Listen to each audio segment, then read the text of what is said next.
Hi, everybody. Welcome to the show. I'm Tawanda Coleman. Well, although the economy is slowly improving, no doubt about it, people are still struggling.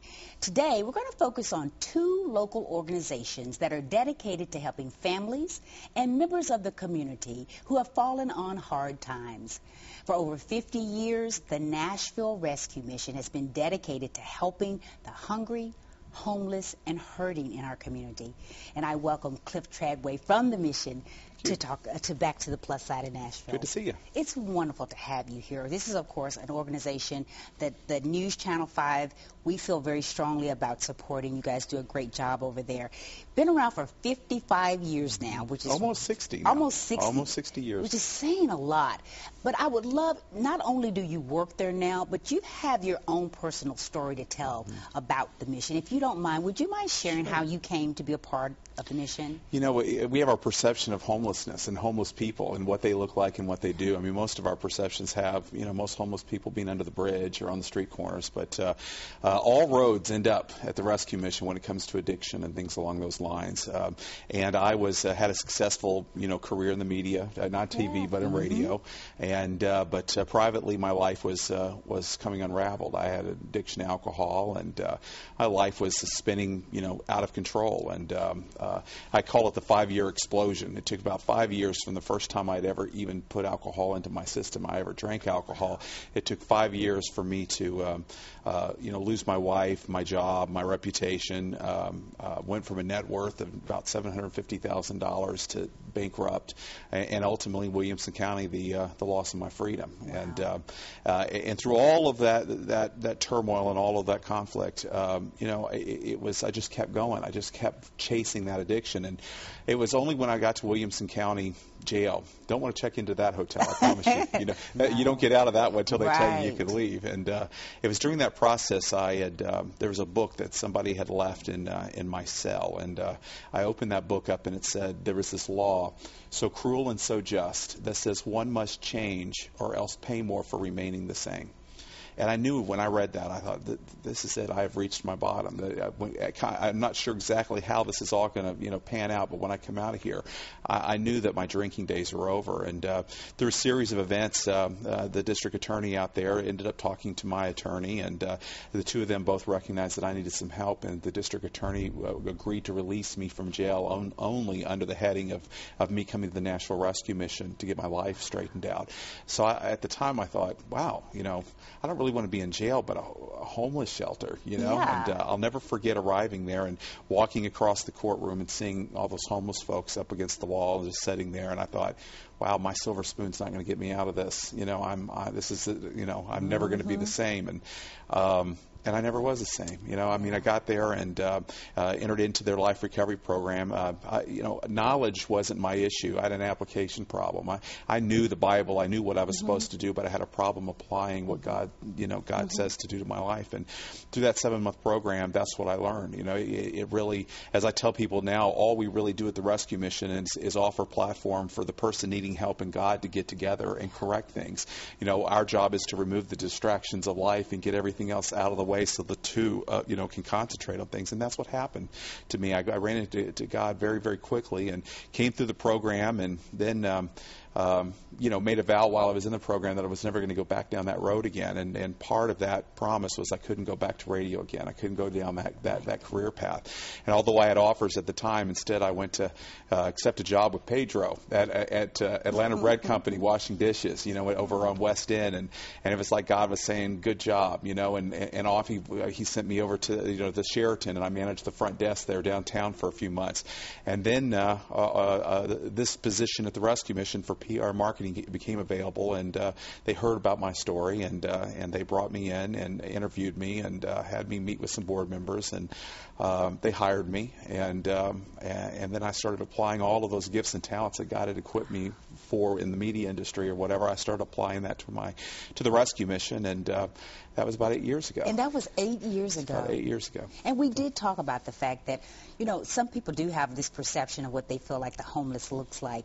I do know with the recession and the tough times that we've been experiencing a lot lately, you guys have you been seeing more people there? Have you been seeing more people that have come from these fabulous white-collar jobs that are now landing on your doorstep? Well, that old saying, you're paycheck away from being homeless is coming true. And like my story, I mean, a BMW dropped me off at the rescue mission. Addiction, poverty, despair, none of that. There's no discrimination in that process. It doesn't matter what side of the tracks you're from, black, white. It doesn't matter. I mean, it's all by design to take you out of life and ultimately to kill you and get you out of the whole process. And from that standpoint, I don't know that we've seen more people as we've seen different faces that are coming in. When you talk about homelessness and what does it look like? I mean, it looks like you and it looks like me. Much more so than it looks like the person that's holding the sign on the street corner. And there's something kind of comforting about it. You've been to the rescue mission. You volunteered there, and all of us, especially men, have all had that fear that even right now somebody's watching that has that fear of like, if I lose my job, my family and I, we're going to be homeless, and what are we going to do? And to get to the rescue mission and realizing that this is your worst case scenario. This is what we've all been scared of, is homelessness. And to get there and realize that your worst case scenario doesn't look as bad as what you once thought it was going to look like. Here's a place that is a Christian organization that provides you meals, shelter, a place to sleep, that's safe, everything that you need to get back into the job. If you got an alcohol or drug addiction, we've got that. If you just need help with job skills, we got that. And to realize that that's what your worst case scenario looks like should free some people up, to be able to make better decisions before they get to that place. I do think that's important for people to recognize the fact that I think a lot of times we think of it as a shelter for people to sleep, a place to get a meal, but you do offer programs and job support to help people get back on their feet so that you don't have to be there always. Right, and that's what we're here for. I mean, 58 years ago, our founders, set our programs and stuff up in a way that although in the last 12 months we've served nearly 700,000 meals, that's not what we're here. That's a goodwill gesture on our part to get a person into our facility to meet them, to ask them questions, to figure out what's going on in their lives, and then to figure out where we can plug them into a program that we have that is going to very quickly get them back into society as being productive members, tax-paying citizens. That's what we're there for. And so we start at 700,000 meals. We graduate about 175 men and women each year, but it's those 175 men and women that we're here for. And you're there for them all through the year, but around Thanksgiving, I think that's when a lot of people sort of look to the fact that the mission really could use the support financially as well as actually hands sometimes as far as feeding. Talk a little bit about your annual Thanksgiving campaign and what can people expect if they volunteer or if they actually go there as a homeless person. Well, it's interesting because we have two issues that are at play for Thanksgiving. The first, above all else, is to give that feeling of Thanksgiving that you get at Grandma's house, to a portion of society that the other portion of society is written off. For this day, we want those that are last to feel first, and we want those that are so busy, not being able to be looked at in the eye when you speak to them, to feel important that day. That is, and to feel God's love. That not only through the food that we provide, but through our volunteers, through that smile, we want them to feel that on that day. So that's our first priority. The secondary priority for Thanksgiving for us is that because homelessness is at a more top-of-mind position in most people's minds during the holidays and the winter, we want to be able to tell our story. And so through volunteerism, through our partnership with you guys, we're able to very loudly and precisely tell the story of redemption, of what God's doing in a person's life every single day at the rescue mission, and tell it at a time when people are paying attention to it, thus resulting in us being able to raise the funds that it's necessary to be able to provide these services year-round. We raised nearly 50% of our operating expenses in the last 2 months of the year.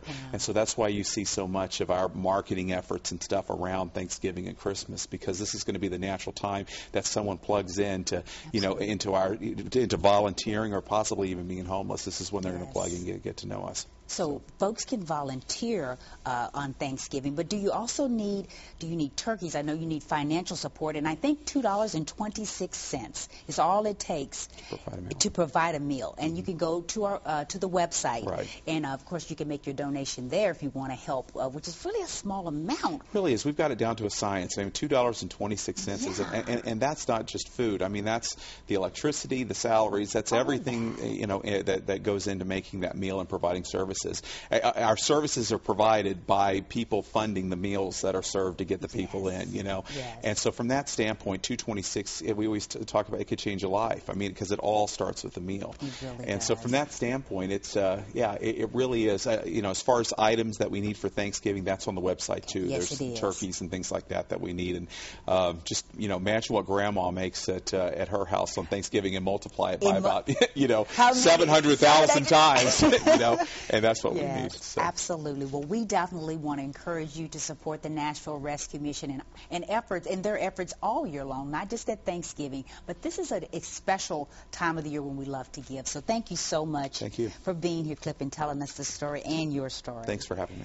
When we come back, we're going to focus on an organization that for nearly 100 years has been helping Nashvilleians survive tough times. So stay with us.